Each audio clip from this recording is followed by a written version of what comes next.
Hello everyone, welcome to Code for Placement. In today's video, we are going to learn how to generate a random generated password being extension using HTML, JavaScript and Bootstrap. First, I'm going to tell the ChatGPT to generate a random Bing extension by clicking its we will be getting the HTML. So basically few conditions I am going to put this, and after clicking it the ChatGPT is going to give me the three files.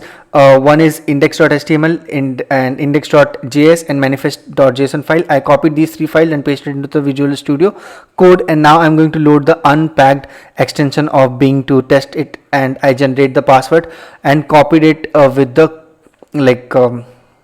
copied button. Finally, I opened the Firefox, and to test the Firefox I loaded my extension and generated the password, copied to the clipboard as well, random password generated, and this is how my extension is getting made. Thank you so much guys, and do subscribe to Code for Placement, and this is for more type of videos I'm going to bring up. Here I'm just doing voiceover after recording this video. So of course I will be bringing more such videos, more interesting videos. You can use this as a reference for using ChatGPT. Thank you so much guys. Thank you.